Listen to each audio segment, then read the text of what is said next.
Magandang araw mga kaibigan. Pag-usapan natin ngayon, bigyan ng reaksyon ang mga pahayag ni VP Inday Sara tungkol sa di umano yung issue kay First Lady Liza Renate Marcos na nasangkot siya sa pagkamatay ni Paulo Tantoco.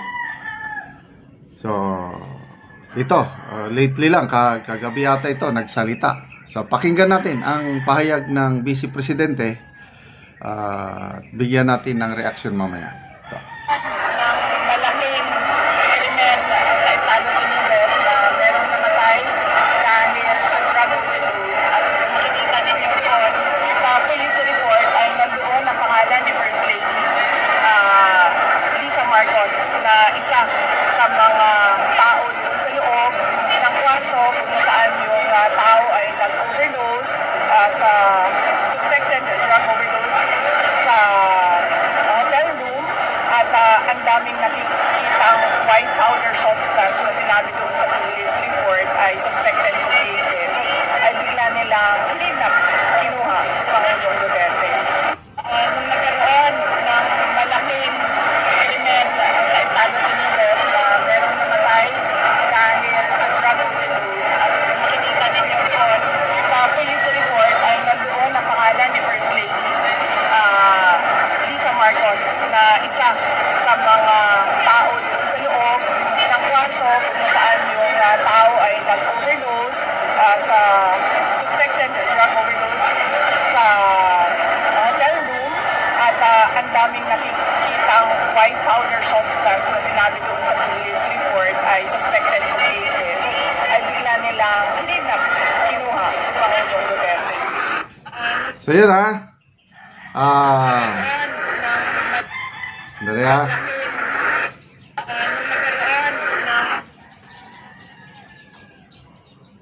paano ito? Okay.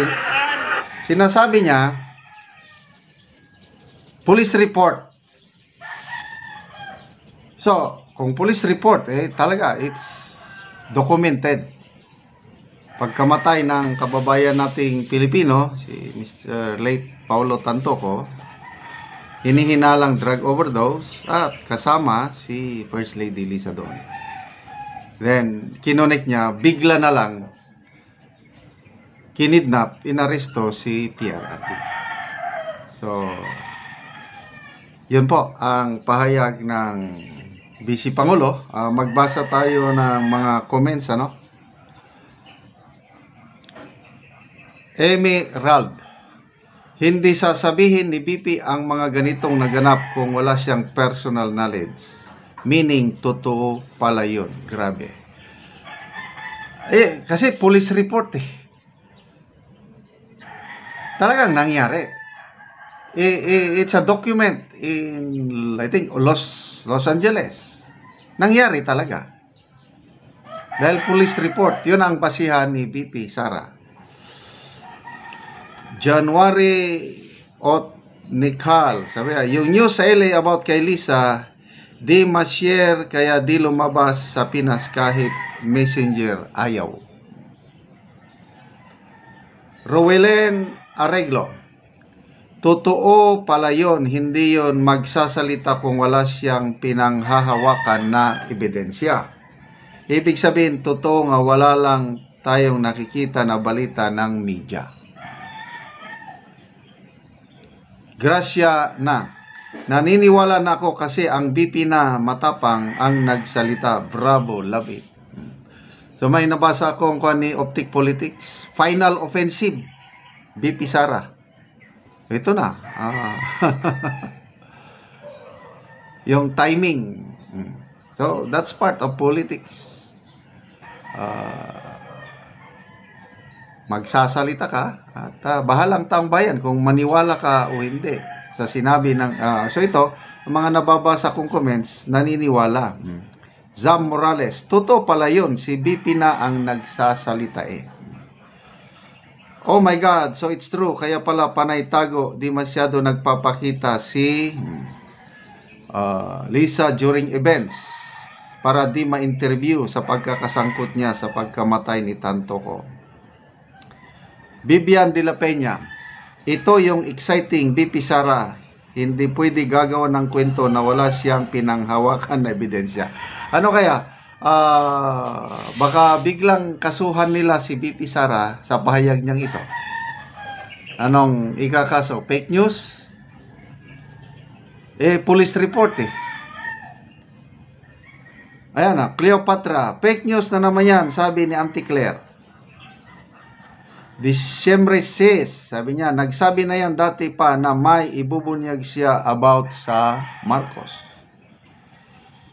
Albilo Espirito, demanda nyo ng libel ang BP. PBBM, baka fake news para magkaalaman talaga. Oo nga. Demanda. Le Mariano, finally, nalabas na balita na ito. Nyeg Simog Silarum. Pero di man lang nabalita yan sa mga media dito sa Manila. Okay. Resti Hawayon. Sino dito ang excited kung ano naman ang restback ni Claire Castro? Yan. Sigurado, merong restback. Nakikita ko na ang posibleng restback. Fake news yan. Hindi yan totoo. Walang basihan. Huwag kayong maniwala. Yon ang sa akin lang talagang ibrabra niya na fake news. Bonnie Lorenda, hawak ni Tambaloy ang mainstream media kaya hindi talaga ilalabas yan. Marami ang nakakalam niyan. Rowelen Arreglo, Madam Claire, pasok! Doren Galieto, this is so true. Mr. Cheese has the papers as proof. Yan, si Dean Chase, yung Cebuano, Bisaya, na very active sa pag-vlog tungkol sa issue na ito. Kailan kawawa siya ngayon. Nagtatago na siya ngayon dahil feeling niya hindi na safe ang kanyang kalagayan. James Crawford, hindi binalita sa kabilang bias media ang daming reporter na katutok. Isla John Dam, sabi niya, oh my God, lumabas na nga ang katotohanan.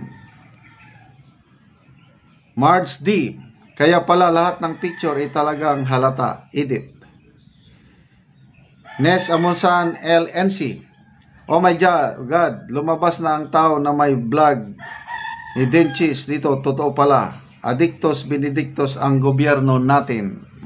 So, ayun, so abangan natin ang pressback ni Attorney Claire Castro. Baka kakasuhan nila si BP Sara sa kanyang pahayag na ito.